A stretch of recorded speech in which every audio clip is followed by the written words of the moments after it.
Now, the South Plains First News in high definition. This is KCBD News Channel 11 at 10. It's a homicide investigation that has baffled investigators and haunted a Lubbock family since 2012. Tonight, sources tell KCBD that police believe they have found the body of Mark Isasaga. Good evening and thank you for joining us. I'm Shaley Sanders. We have team coverage of this ongoing investigation. KCBD News Channel 11's Patricia Villasin and Gloria De Leon have been in contact with Isasaga's family and spent today at the scene in southeast Lubbock where police discovered the body. Police say they received a crime line tip that may put an end to 3 grueling years of uncertainty for the family of 15-year-old Mark Isasaga. He was last seen on June 14th of 2012. His case received national attention as Lubbock police and hundreds of volunteers searched for answers. Authorities tell us they received a crime line tip last night that the missing teen was buried in southeast Lubbock along Highway 87 and 120th Street. Detectives and investigators with the Lubbock Police Department as well as the medical examiner's office have been working on the scene all day. That's where we find KCBD News Channel 11's Gloria De Leon. She joins us now with the very latest. Gloria. Shaley, we're here. The body is actually found on private property, and this is as close as authorities will allow us to get. But over here, authorities have been working for hours to recover the remains of the body who they believe is Mark Isasaga. This has been the scene all day. Investigators tell us they'll be working around the clock to recover the remains of who they believe to be the missing teen. Next door neighbor Bert Johns has lived in the southeast Lubbock home for 5 years and says he's never seen so much activity so close to home. Strange that something like this would happen this close to home, you know what I mean? He says it's definitely not a normal sight for residents in this area. Quiet, nothing really ever goes on. Maybe a old person sick or something like that, but nothing like this. But there have been times he has seen people out here playing around. Kids come over here in the summertime and play down there in the hole and stuff like that, and just from near trailer parks and stuff like that. So then we have to run them off every once in a while.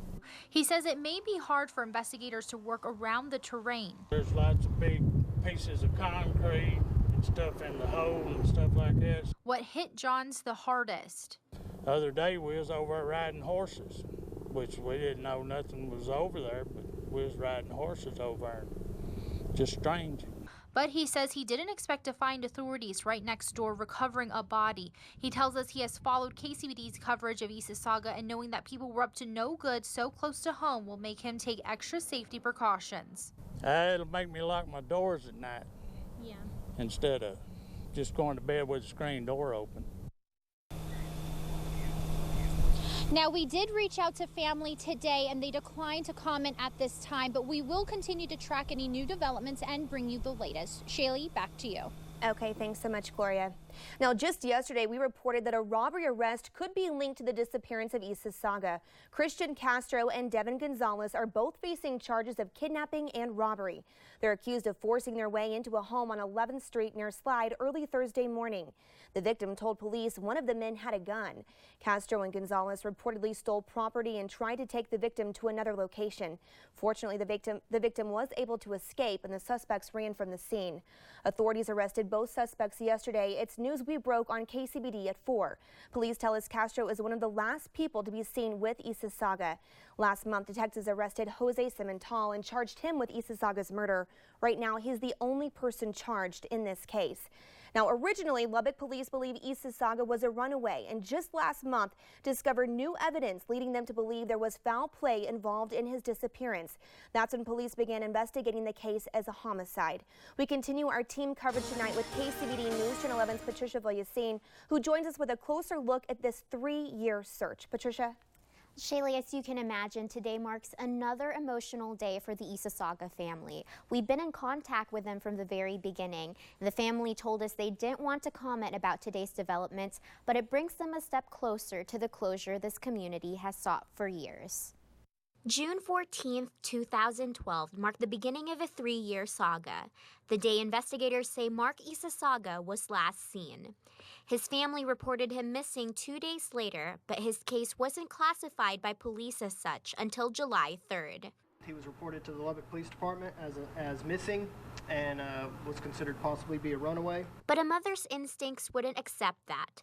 We interviewed Ana Isasaga Cuevas shortly after she filed that missing person report. At first, it seemed like it's another kid, as they wanted to put as runaway. My son doesn't run away. And for 3 years, she pushed on, chasing leads that took search parties across West Texas, releasing balloons on each passing birthday, marking each fruitless anniversary by lighting a candle, doing everything she could to keep her son's case in the public eye.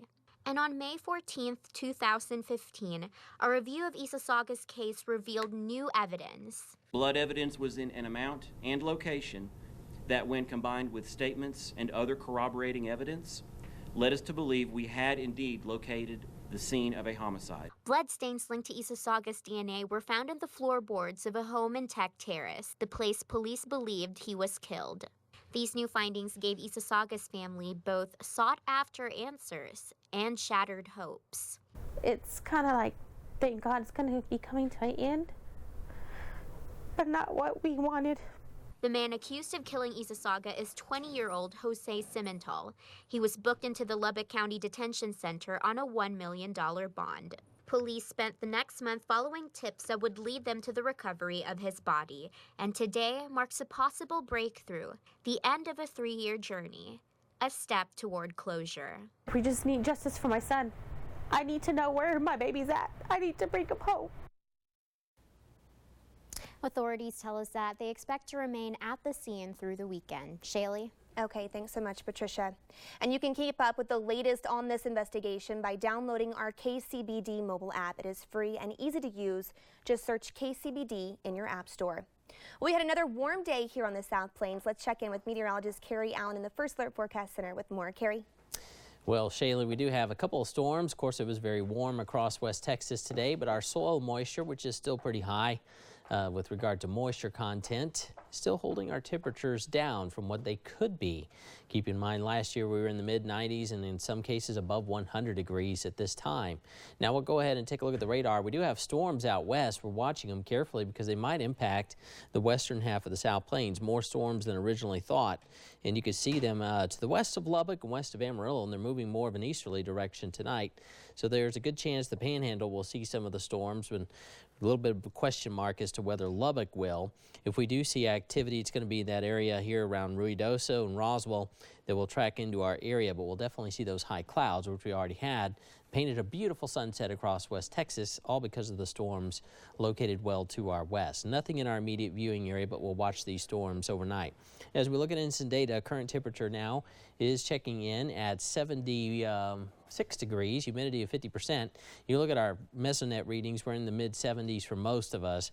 But a few 60s showing up, Silverton, for example, at 69. And Plains and Brownfield area, middle to upper 70s. Lubbock County, for the most part, in the middle to upper 70s as well. Now, tomorrow, you might have a good day out there at Buffalo Springs Lake. Should be okay, but we got to watch for a couple of isolated storms late in the afternoon.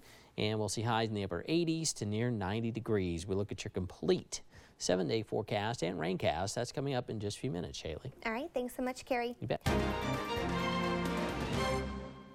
President Obama delivered the eulogy at a funeral service for Beau Biden, who died of brain cancer last weekend.